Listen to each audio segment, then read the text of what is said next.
You're listening to 101.1 FM WOPP-IP WDRV-IP WALE-IP Providence. I'm your co-host, Dhruv And I'm your co-host, Alejandro Jackson. And this is the Outta Pocket Podcast. Where we pull conversation topics out of our pocket. And occasionally, go out of pocket.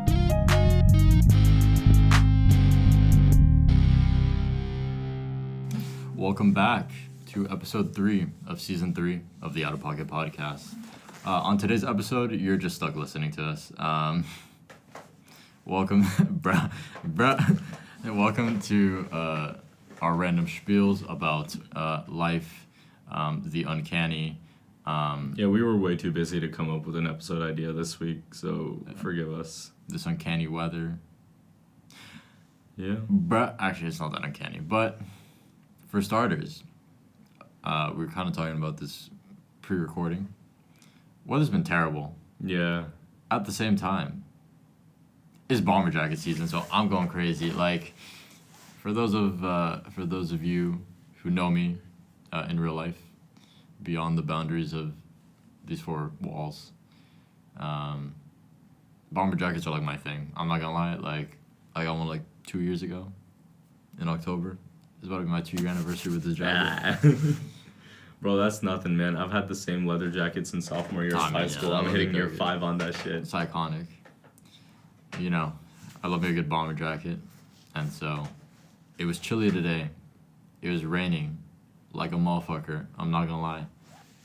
And I said, hey, yo, I'm really cold, actually. like strangely cold today. Yeah. So I'm gonna whip out the bomber jacket. I've been feeling myself. I mean, we talked about this. If you have listened to the to tier list or not to tier list clothing edition, I talked about how much I adore the inside pocket of a bomber jacket. However, it also makes me look like a potential criminal. Whatever. What's he reaching for?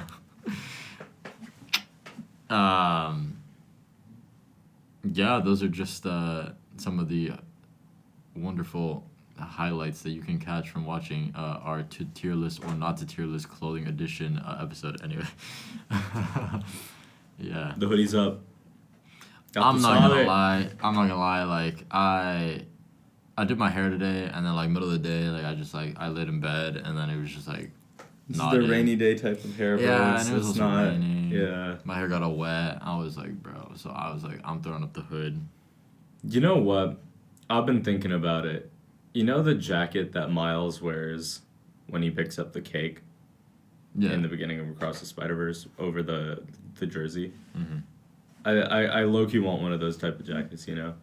But the problem is it seems like it's way too warm for this type of weather, you know? Like right now, or like? Yeah, like right now. We'll get to that point. Yeah. Actually, this is something I've been thinking about along those lines. That I feel like that type of jacket was really in, like, I guess in season last year. Mm. And I don't know what it's gonna be this year. You know what I mean? Yeah. I mean, bro, my brother in Christ, like, I know you remember back in February. Mm-hmm. It was like -3 degrees. Yeah, that shit was crazy. Terrible. Abysmal. We probably talked about it in an episode. Yeah. I don't remember. -30-degre day. Yeah, with wind chill, yeah. It was Yeah. ungodly cold. Just so the naked lap, bro. Huh? I don't know what you're talking about. I was indoors most of the Real day. ones know that. Real ones know what events transpired that night, bro. What shenanigans? Is this some acapella? No, this isn't so... Well, I mean, kind of, Okay. tangentially. There were people from acapella involved. Yeah, you guys and your suspicious late night meetings and your naked shenanigans. That's I true. want no part of this. But going into in more depth as to the weather, there's something. So you know, we also again kind of talked about this before, but there's something very dampening to the soul about a rainy, cold day. You know, you mentioned you're kind of tired. Yeah. I'm pretty tired too. I'm not gonna lie. I fell asleep for like 15 minutes before like. Terrible, bro. As of recording, it may or may not be. I mean, we recorded like low-key at very random times. It's currently 7. It's 7:59. I was asleep from 7 to 7:15. I was falling asleep and I was like, damn, I gotta be in the studio like 30 minutes. I have so much work to do, bro. I was literally just cooking the entire time. Yeah. So I was dozing, and that's why I set like 10 alarms because I was like, I can't be late. But like, I think like I'm particularly tired today because it's just been cold. Yeah. And raining and dreary and like I don't want to be anywhere but inside. Well, this is what I'm saying. It's the type of weather where like I high-key want to like grab a book, get some hot chocolate, and fall asleep reading by the window. Mm-hmm. Instead, it's the type of weather I have to model Lego parts in CAD, bro. What is this? Who let them cook, bro? I'm not gonna lie, they're doing you dirty, bro. Yeah. Cause like, I didn't even have to do CAD. Yeah, no, it's kind of disgusting. What are you using? Fusion 360. Oh, okay, yeah. Oh, okay, yeah, we did. Oh, okay, yeah, we they let us get away with a lot. Yeah. Like, it was like... I know this. Yeah, for those of you who don't know, we're talking about the wonderful class, Engine 32. Mike, if you want to be on the show... Let's hop on, bro. Just hit us up. Former student. Current student. Yeah, we did Fusion, but it was like, we did it in like section. Mm-hmm. And it was like a tutorial. And they like kind of showed us how to do it. And then they were like, if yours kind of remotely looks like this, just take a screenshot and send it to, or upload it to Canvas. And I was like, okay. Like, yeah, that's what we did that, but now we have to do it for our homework too. Yeah. No, then next week we have to 3D print that shit. And I think next week we also have to start doing MATLAB. And I'm like, bro, who let bro cook? Oh, MATLAB's terrible. MATLAB, as a programmer, as somebody who programs, MATLAB is the worst. It's terrible. It's so, like, unintuitive. Dude, they dropped an email in my inbox, like, today. Shit had me tweaking and geeking, so I had... Bro's geek. I had PTSD.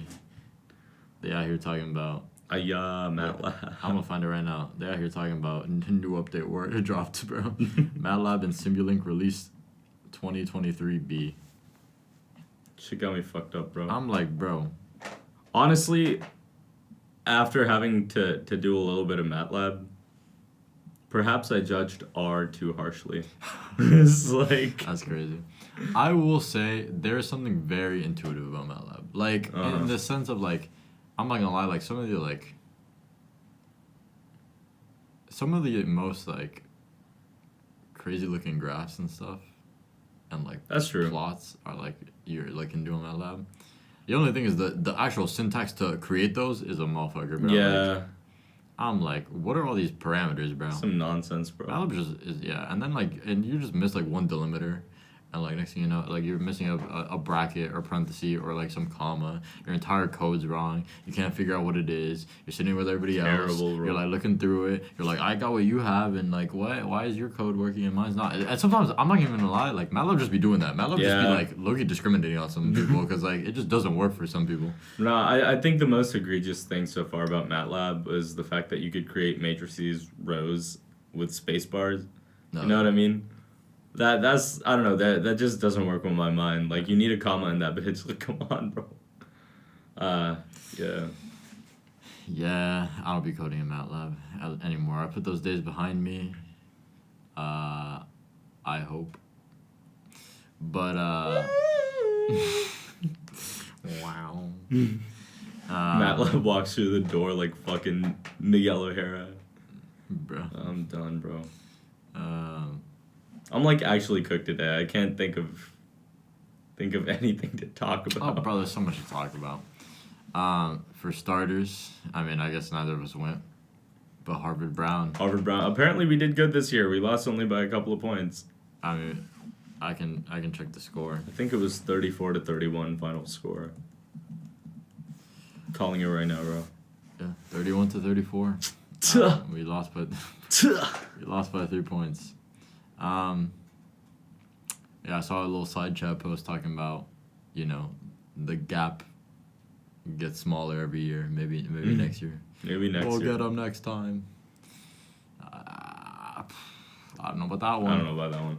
Next year is also going to be back here, and it's just like, I think Brown has home field disadvantage, bro.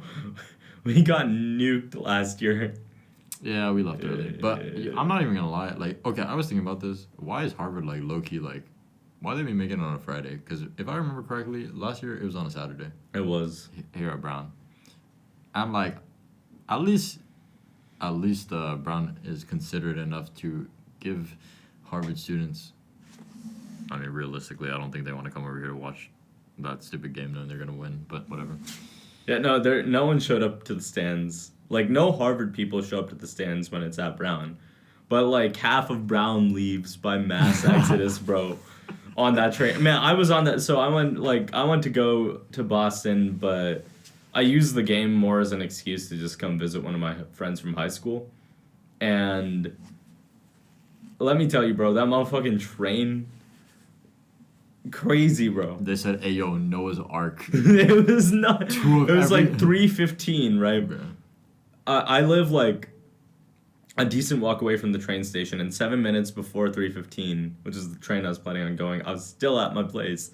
I was like, and so I hopped on a spin scooter, and just like dashed all the way down. Somehow made it in time by the grace of God.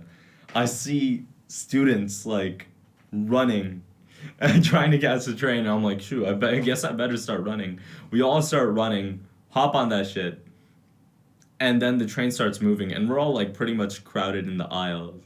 And I just so happened to find a free seat next to someone I know, so I popped down.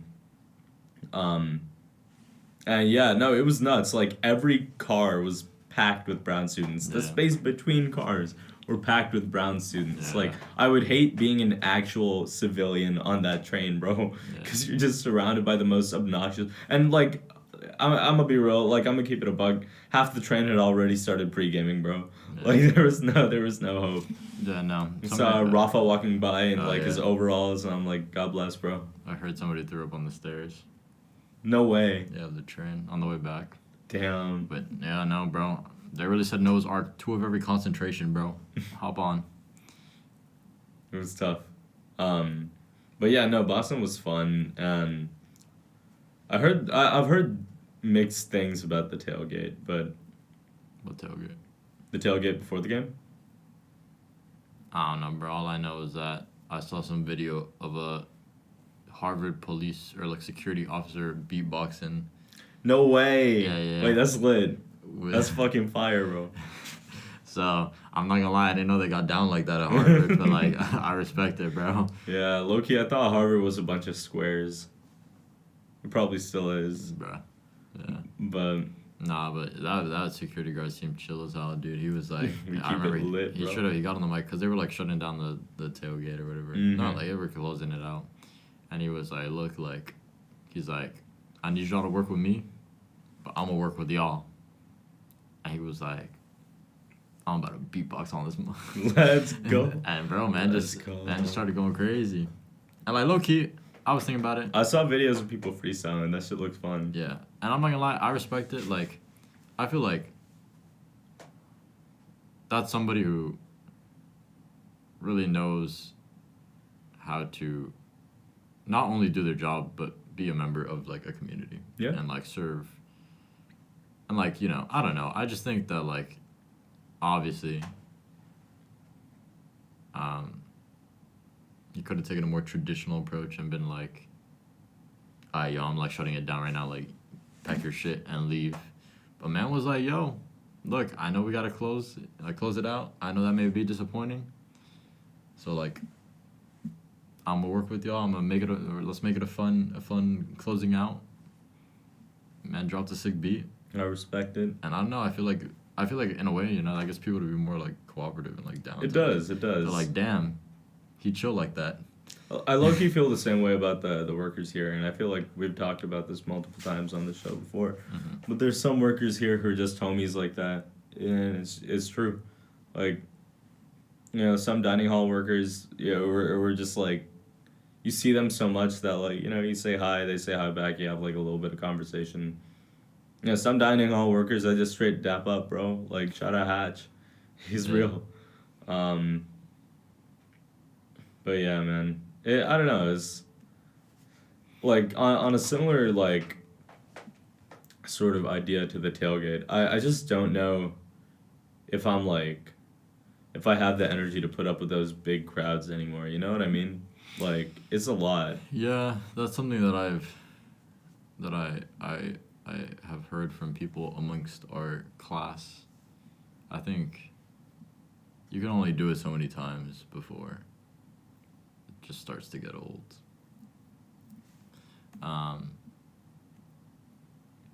You know, last night I went on some ventures that I was kind of dragged into by a wonderfully sweet yet persistent friend. He's gonna get on the show one day, bro. Eventually. We're gonna get him. Man was like, wingman me, bro. I'm like, yeah, okay. And I don't know. There was just, you know, at the end of the night, kind of, or like towards the end of the night. I mean, technically not even the end of the night, because like low-key, I was up till 4. God damn, bro. We were just talking for like a while. You pulled up to the spot, bro, and like it was in some like suite or like some it was in some suite. And like it was hot, and it got like cramped. No, it's fucking hot in here. I remember one time last year, I popped my head into one of the parties happening in like North House or West House. Literally for 5 seconds on my walk home, just because I was curious to see. And that shit was so claustrophobic. Like, there's no dancing happening at that party, bro. There's not nary a dance being performed, bro. It's just like bodies like moshing up on each other, which is like, if it's your thing, it's your thing. But I felt just like so bored. It's not entertaining, you know? Like, yeah. I mean, I wouldn't say that this was so cramped that you couldn't dance. I feel like there was like a tiny bit of space. People managed, right? And by the end of the night, it ended up being like some decent fun. Like it wasn't the greatest party I've ever been to, or like the greatest night of my life, but like it was, you could appreciate it. But yeah, I do think that sometimes like those late nights where just like by the end of the night you're like drenched in sweat. Mm-hmm. It gets a little old after a bit. You're kind of like and I feel like I've never been a really big party person to begin with. I mean, obviously it depends on the party one, and just like how life is like. I'm not gonna lie, sometimes when you gotta be tinker-catting, I don't know, I said tinker-cat because that was some high school shit. That's that 4-year... Engineering school, bro. 4-year engineering STEM PTSD, no. But, yeah, there's this thing called tinker-cat, which is like, it's like trying to teach like middle schoolers and high schoolers how to I guess work their way to CAD. No, sure. Basically. But anyway, sometimes when you gotta be on CAD for and it's due at midnight. Like you don't want to be going to. Sometimes you don't really have the time or the energy to be going out to some party on a Saturday. I mean, obviously, it's a little early in the semester. I feel like things haven't gotten as dire as. And that's what's scary, bro. Like while goddamn, shit's already popping, and it's supposed to get more dire. Yeah, like by midterm season, like. You're cooked, bro. Bruh. I don't know why. This month already seems super long. You know what I mean? Like, the month of September has felt really long. Sure. Like, if you told me that move-in was, like, 2 weeks ago. Yeah, no, it does not feel like that. I was 3 weeks ago. Either way, it does not feel like that, bro. It doesn't feel like that, yeah. It feels like I've been here a minute. Mm-hmm. Yeah, I don't know.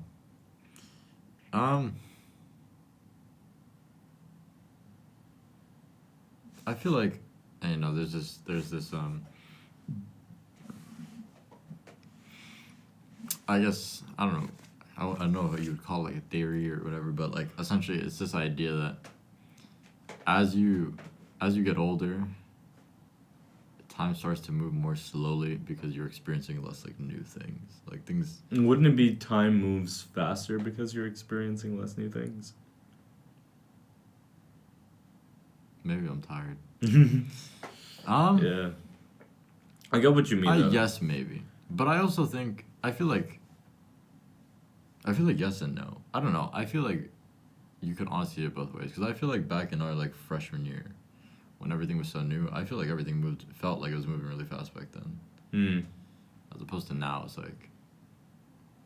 That's interesting. Like, yeah, like in retrospect, those times move fast, but in the moment, I felt like I feel like my experiences at Brown have largely been defined by like, the beginning of the semester will move really slow, because you know a lot of things are happening, and getting a lot of stuff off the ground.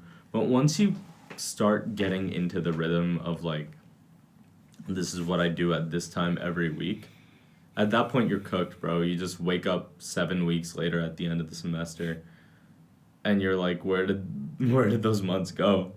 You know, it's like final season, everyone's getting ready to go back home, and you're like, I have no recollection of the last 3 months, bro. Now you're looking like you got the Oppenheimer stare, bro. Yeah. Like,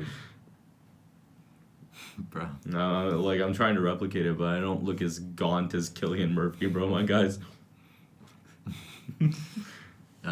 Bro, dude was eating like straight almonds. Like, no, straight up, there was like an interview, and he's like, he was eating almonds all day.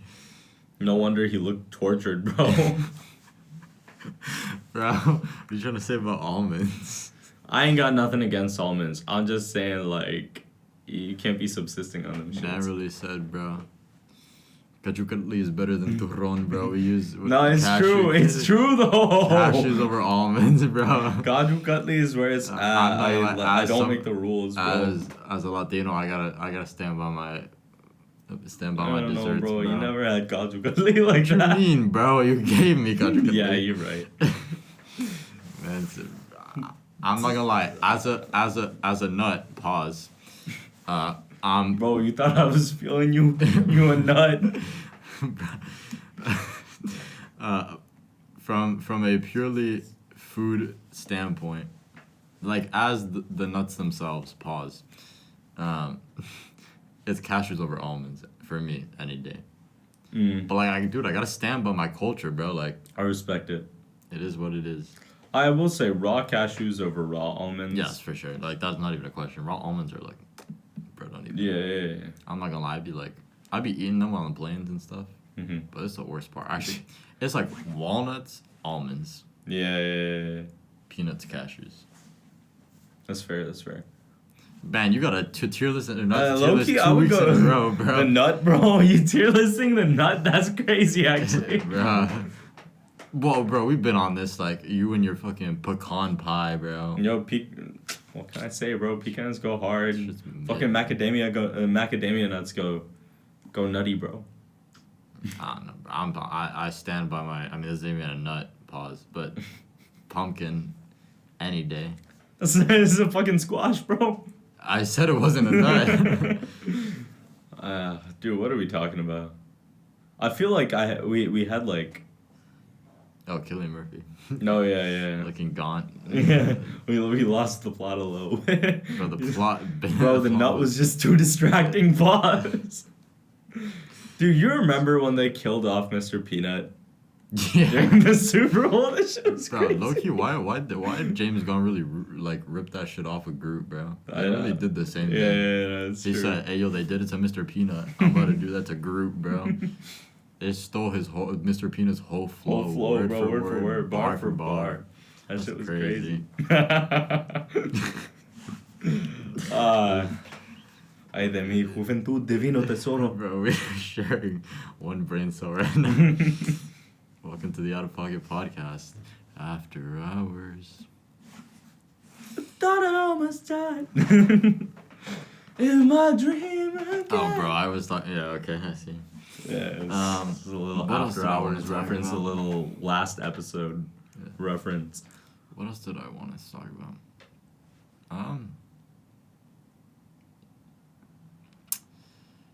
No, I'm out of ideas. Yeah, me too, bro. Those are my. I feel like we had a really good conversation earlier in the week. You wanna let the homies in? Sure. Do you want to? Are we? Oh, actually, that could be for either, but that could be an episode unto itself. You're right. An episode unto itself. But yeah, no, I feel like the gist of it is like we were just talking about the role of elderly people in our society and our thoughts on that, given our relationships with like our grandparents and like the healthcare system and family friends and stuff. So no, it's interesting. I think like off those lines, there's been a lot to think about lately, but at the same time, I'm not thinking about a lot, if that makes sense. Yeah, men spitting facts. Yeah, right. Like, it's weird. The older we get, I think there are more things that we are supposed to pay attention to.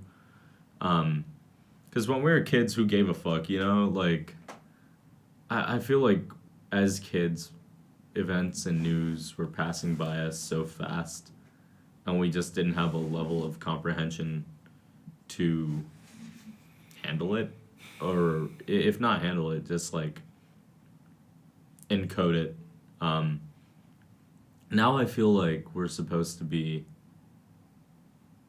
almost hyper aware of a lot of different threads, and part of that is once again just a consequence of the internet, just growing up in an age where for the most part we grew up with unfettered access to information and the internet. We're not quite the iPad kid generation, but we're as close as you can get before you get full on like watching Daniel Tiger like on your phone when you're 3. No, it's a true story, bro. It's like I have 3 little cousins on my mom's side for context, and pretty much by the time you hit their generation, you grow up on like chat rooms and stuff, which is what, like Melon type V, bro. Yeah. I mean, like I feel like maybe I can only speak from my experience here.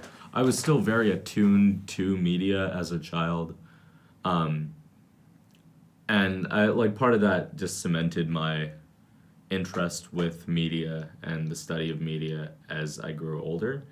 But I still, pretty keenly remember the GOATs on PBS, bro. Martha Speaks, Word Girl, Super Y, Dinosaur Train, It's a Big World, Dinosaur Train. The Wild Kratts and Zaboomafoo. Bro, Zaboomafoo. Zaboomafoo was my guy, bro. That's my guy, yeah. They fucking pulled up. He's a real lemur from Duke University, and that bitch would just like crip walk around the cage, bro. I don't even fucking remember. Bro, he was lit, bro. But like here's a real question.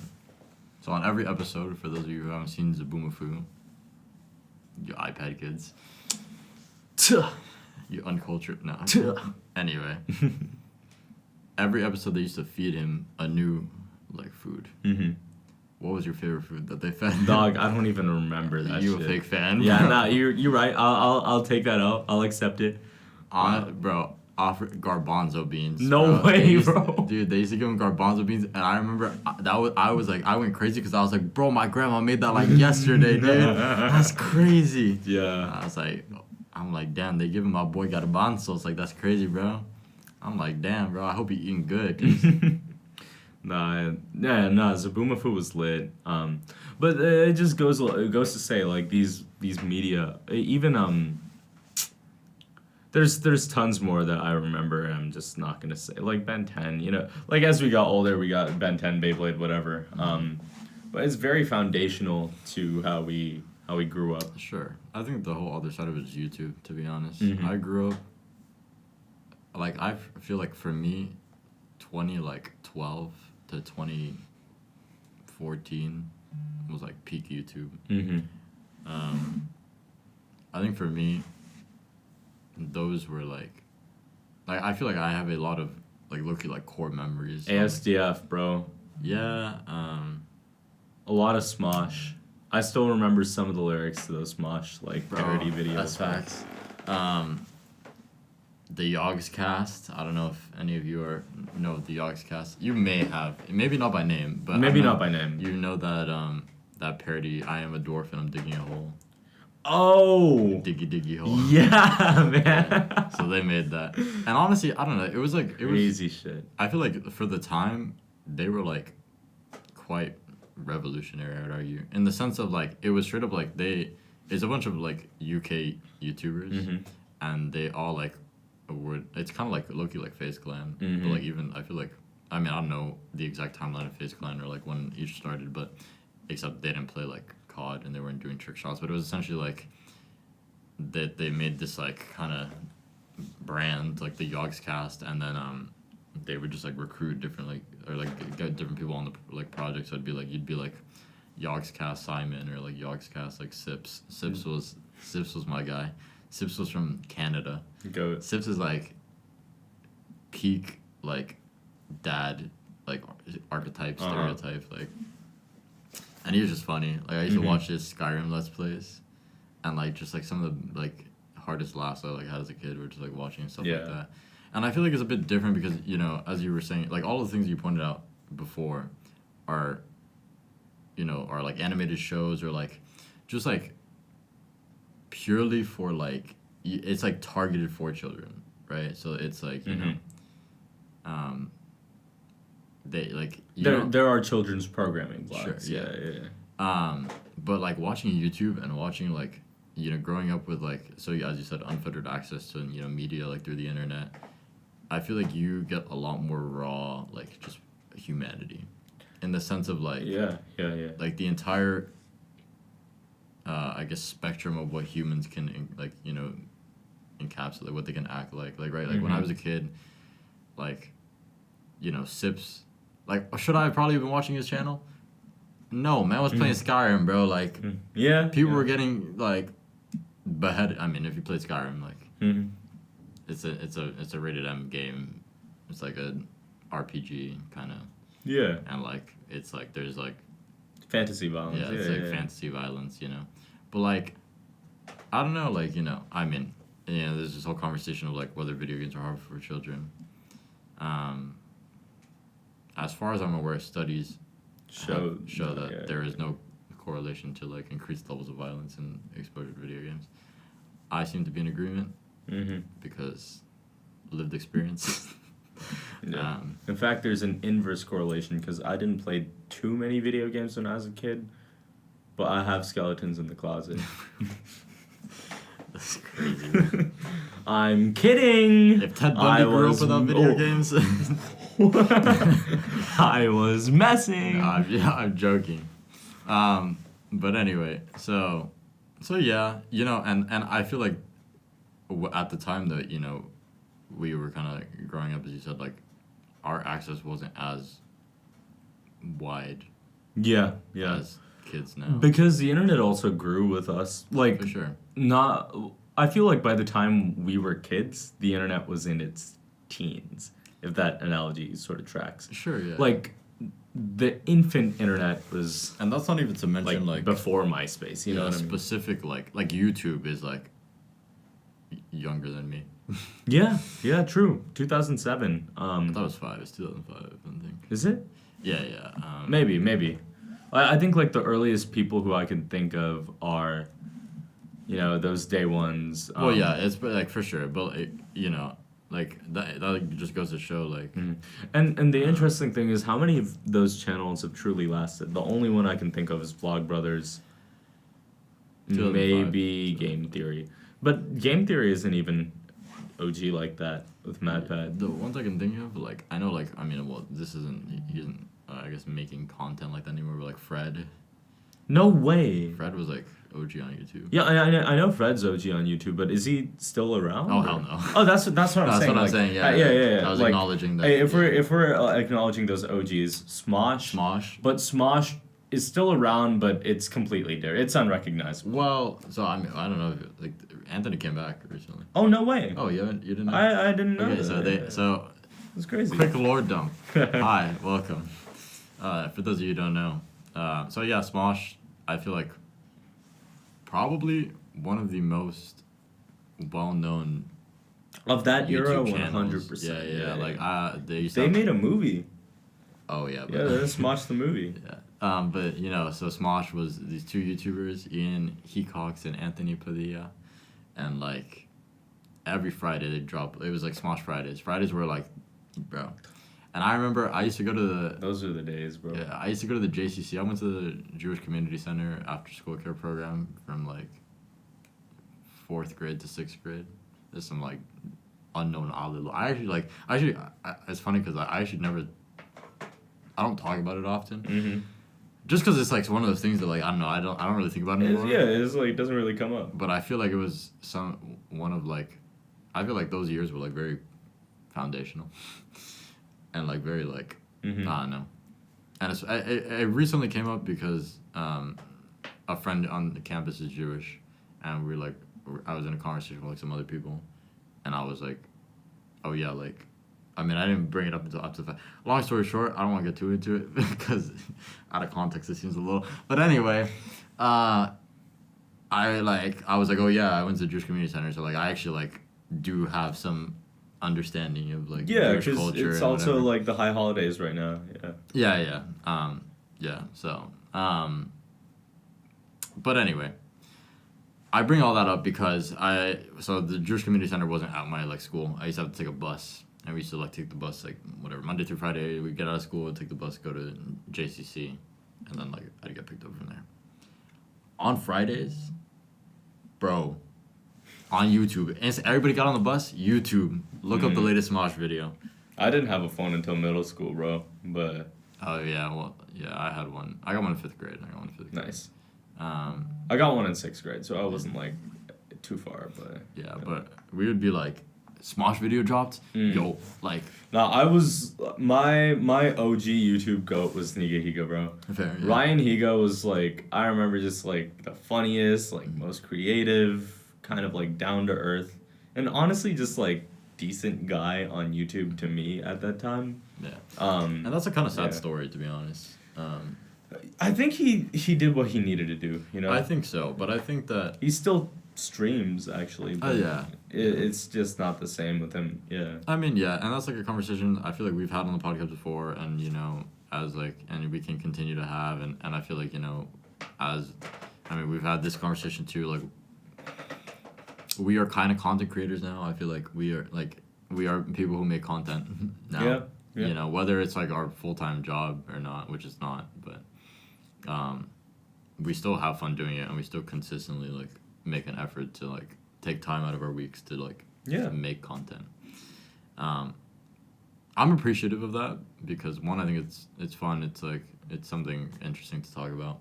But also because, like, it's so funny, like, the other day I was in my Design Humanities Center technology class, and I don't remember why it came up, but I was like, I was talking with my partner because we had to make, like a short film, kind of. Mm-hmm. Or, like, it's like a 2 to 3 minute video, kind of, like, that you would understand this now. Yeah. Painting, like, a user story. And, like, Mike, a user story and, like, whatever. Why they... Do not deny me my S! Bro. And why they would be using like a certain product, right? And I was saying to my partner like, because we have to like record a bunch of clips, and he was like, "Oh yeah, you know, like, do you think you have enough time to edit this?" And I said like, I was like, brother. Little does he know. I was like, brother, I've been editing content for a little bit now, so I was like, you know, something light. But, Metro. But yeah, so like, so I'm grateful for like, you know, the content creation. I think that I don't know, you know, so it's something interesting to talk about. It provides a lot of useful skills and whatever. I just think it's unfortunate. I mean, part of it isn't necessarily the fans, I want to say. But basically, we were talking about Niga Higa. And I think I say it's a little unfortunate because essentially what happened is like he just got tired of making, like, it wasn't fun for him anymore, and he lost the joy in like making content.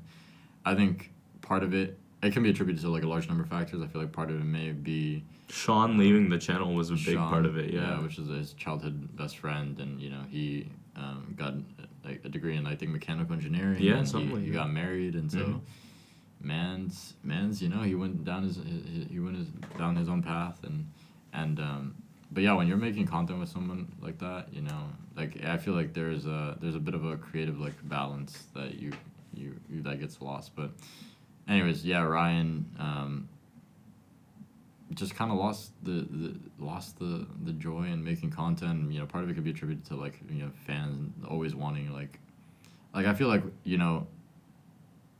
he just talked about this, like, he had his a couple of big, like, hits, like, How to Be Ninja. How to Be Ninja, How to Be Gangster was classic. And I feel like fans always want to chase that high. Like, I know a recent YouTuber, Jacksepticeye, talked about it, about, like, on this, I think it was with Anthony Padilla. He was, like, doing an interview, and he said something like about how fans, like kind of,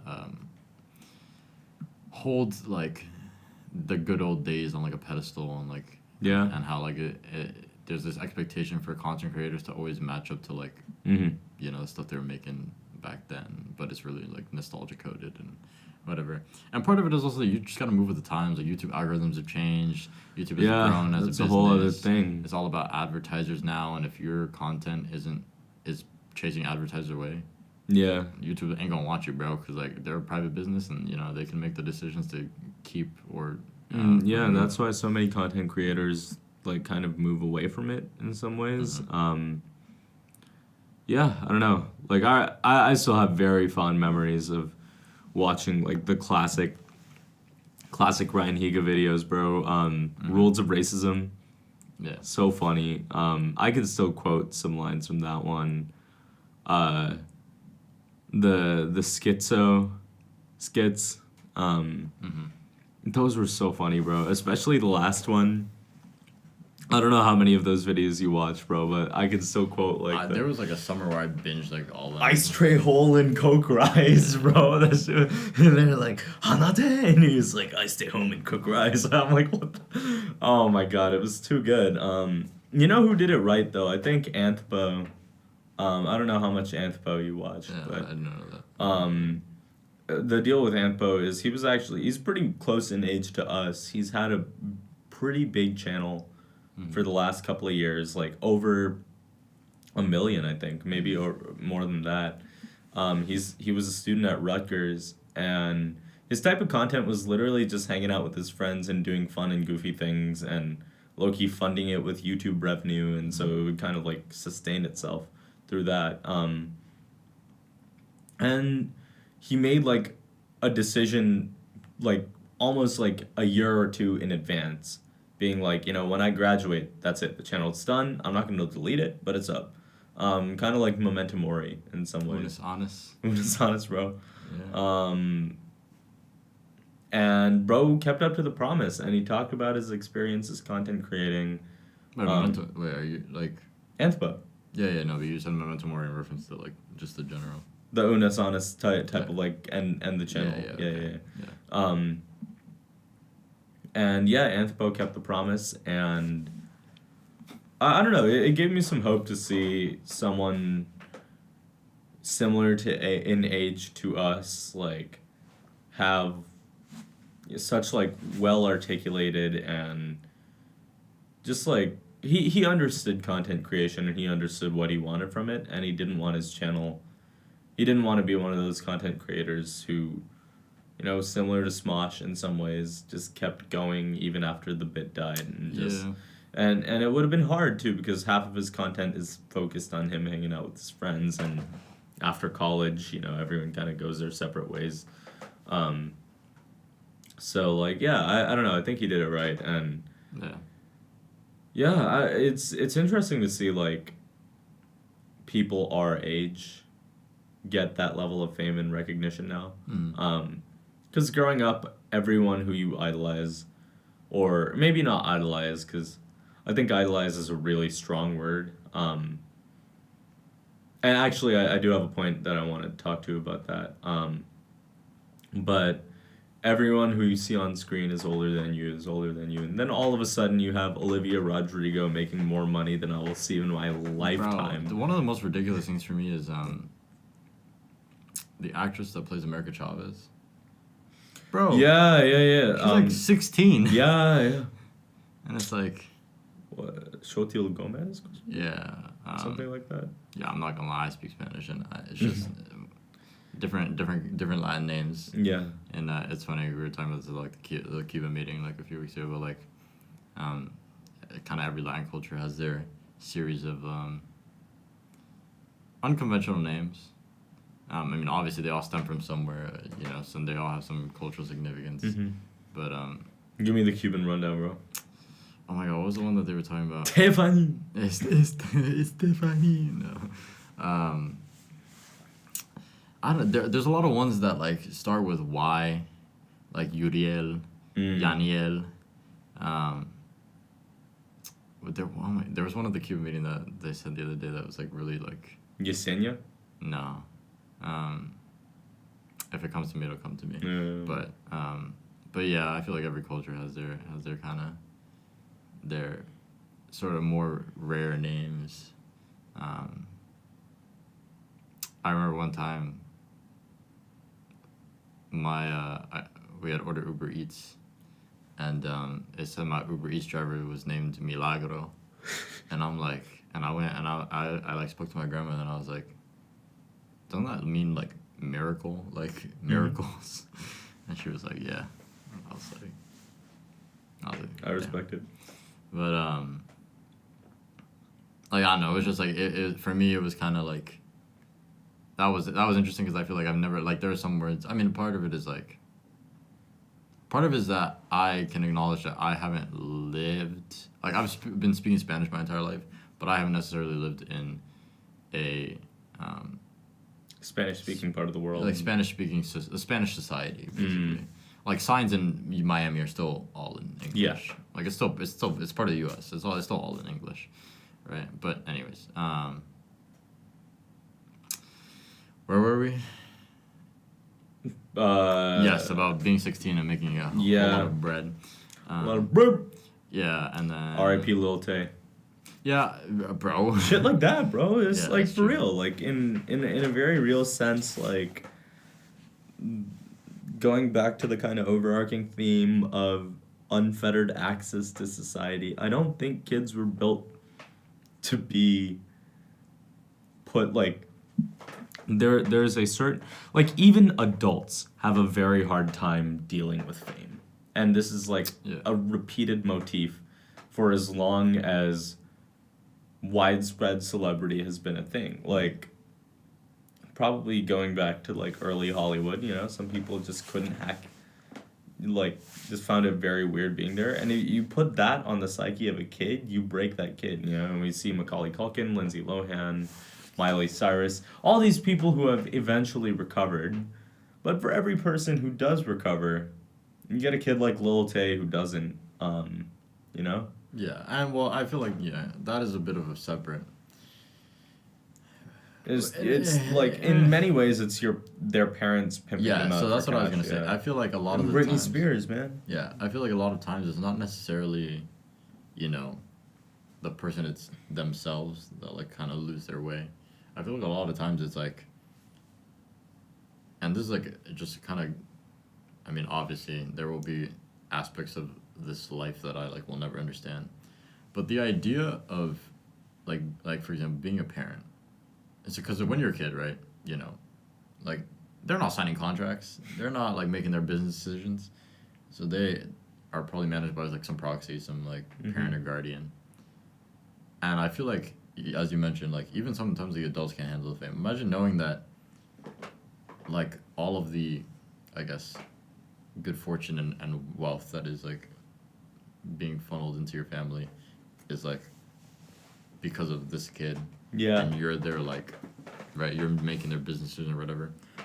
I mean, I feel like it's been seen plenty of time in the industry where, like, whoever that proxy is, they can end up doing some real terrible shit. Look no further than Michael Jackson, bro.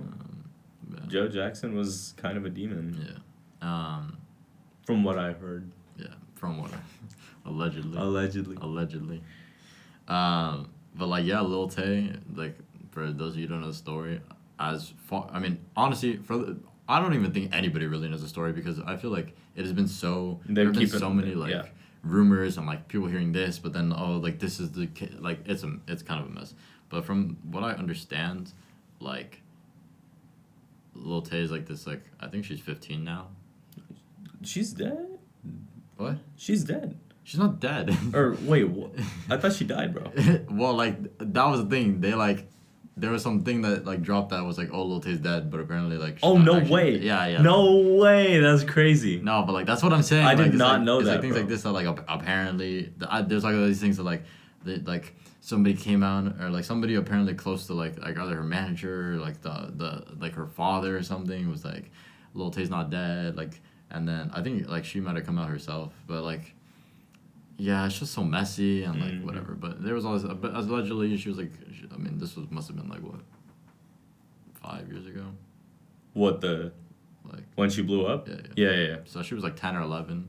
She's flexing on them, bro. She would just make videos with like a bunch of cash and like all these like nice cars, and she'd be like flexing on people. But like as far as from my understanding, allegedly. At least this is the last of which I've heard the story. It was like her brother, who was like, so her mom was working with like, I don't know, her mom did business stuff, I don't know. I think real estate, and then like, they would like take videos like for like with the client's car or something. Like the mom had like this client, right, and they're like going to go showcase their house. They'd like go to like the client's car and like film a video and be like, this is my car, like, and it was like the brother. Allegedly, like, who was like orchestrating these videos, and like Lil Tay was kind of the face of it, and whatever. I don't know. They like blew up and probably made money and whatever. But it's also like it's not healthy. It's not the greatest. But yeah. Yeah. Now for really nuanced takes on content creation and internet culture, I think Hank Green does it best. He's put out numerous like deep dives on breaking down TikTok algorithm, YouTube algorithm, how it feels to create content as a content creator. And I think his understanding of the internet is very like good, nuanced, optimistic, and present, especially in his novels that he wrote. But actually, going back to that idolization point earlier, there was a New Yorker article that dropped last week, I think, basically saying that most big stories in Hassan Minhaj's comedy specials have no, they're false. Like, he made them up. And for context, I'm actually going to see him for the second time live, which I'm super hyped for this Friday. And I'm like Eren Yeager at this point. Like, bro, I'm not switching up on it. I've been following this man for 5 years, bro. I ain't switching up on him for a little bit of nonsense. But you know, in his defense, or like as he defended himself, he said like along the lines of like, stand-up comedy is stand-up comedy. You know, we like, and other big comedians have, like Whoopi Goldberg came out and backed him. Like if every comedian told the story as the facts happen, there would be no stand-up comedy. No one wants to go see that shit. And he said, you know, I always try to maintain that kernel of emotional truth and emotional, like, sort of like value, and the rest of it is exaggeration and hyperbole and sometimes just falsehood. And I don't know how much there is necessarily wrong with that. I think, like,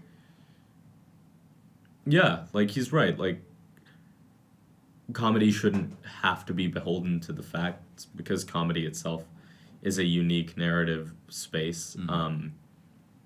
And sometimes the facts just aren't funny. That being said, like, I don't know, I guess people would probably feel hurt or at least misled. I think the more pressing thing that came out in that article was like some of the allegations against like so after Homecoming King, and before King's Jester, he did this show called Patriot Act, which I think, and I still think, probably is the most entertaining and nuanced journalism that I've ever seen. Yeah, it was like a very innovative, like, bro just gave like involved PowerPoints. I'm sure I've shown you an episode at some point. Yeah, fast fashion. Yeah. But yeah, he would give like very graphically fire, like those graphics that he was like, there were like 3 holodeck screens and one on the floor, and he was very good at utilizing that presentation format.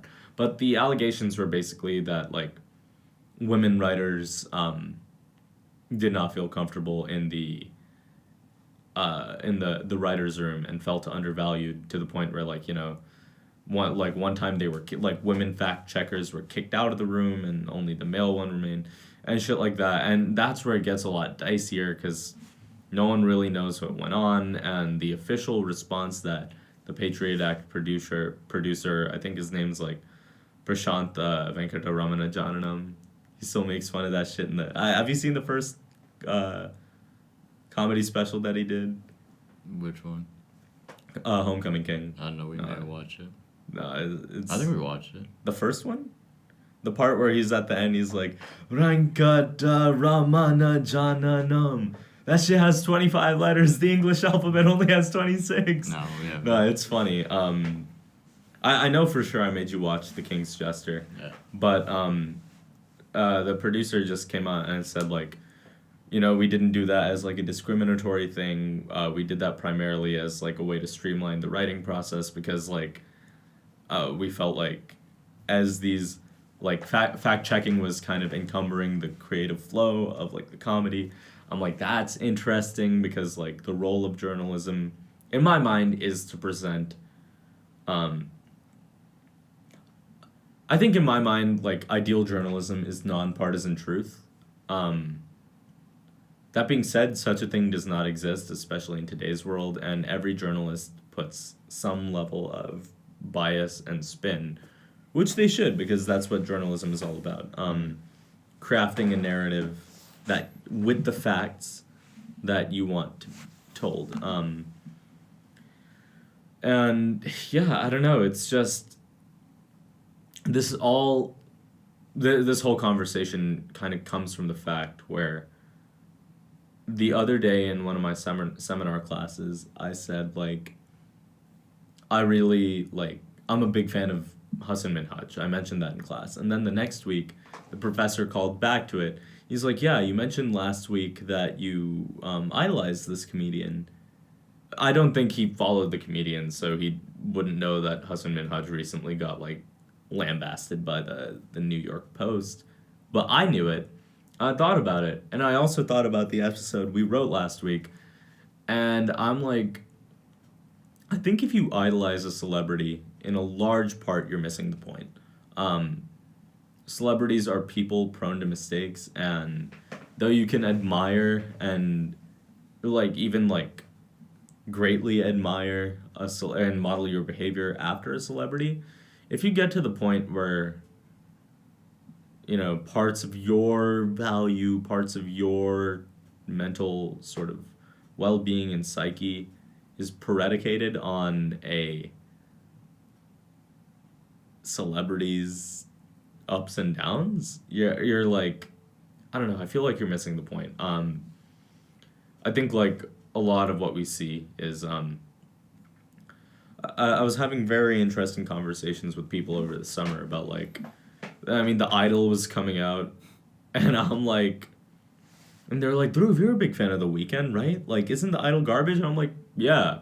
They're like, aren't you gonna, like, but don't you like The Weeknd? I'm like, yeah, I do. And they're like, well, and I'm like, The Weeknd can do wrong. Like, he's not infallible. In fact, he's one of the more fallible human beings. Like, he's not a good person.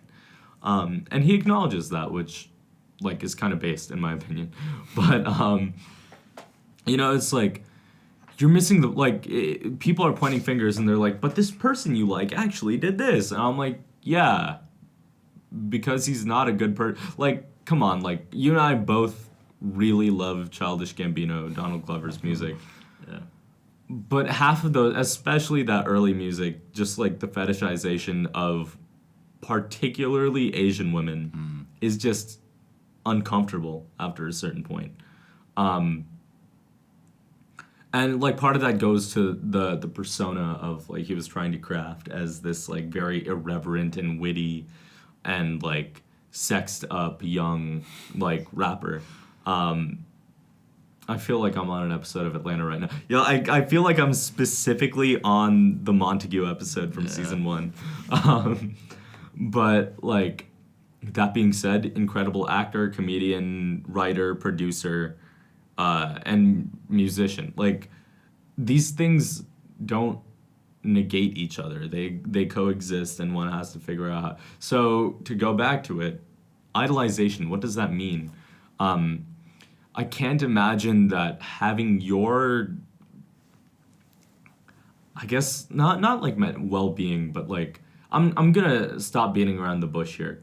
What's up with Swifties, bro? Like, come on. Like, she's not a goddess. Like, she's great. Like, fantastic musician, lyricist, and performer. Like, highly athletic, super successful. We wish her the best. But there's a certain line of obsession, and this can actually go back to the Nigahiga conversation we had earlier. There's a certain line of obsession at which it not only becomes uncomfortable and like unhealthy for a fan, it becomes uncomfortable for the celebrity themselves. Nigahiga mentioned incidents of people pretty much doxing him and showing up at his house, being like, "Yo, Ryan, we don't know you. Like, they don't know us, we don't know them." Like, and I feel the same way about politicians. We can understand that these people are human and fallible, but we cannot pretend that we know these people and that through some, I don't know, some parasocial relationship, shout out Because the Internet, episode 5, season 1. Gambino album.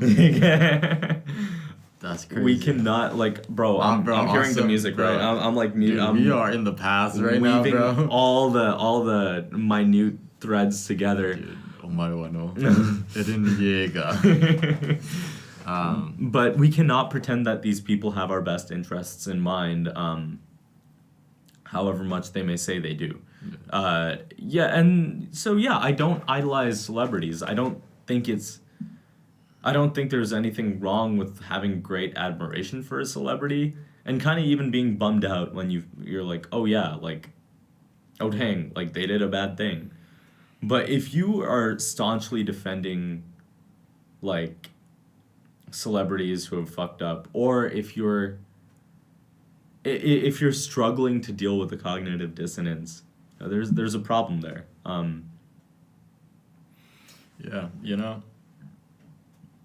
Going back to a little story I didn't finish early in the episode and tying it into this point with like Smosh. Mm-hmm.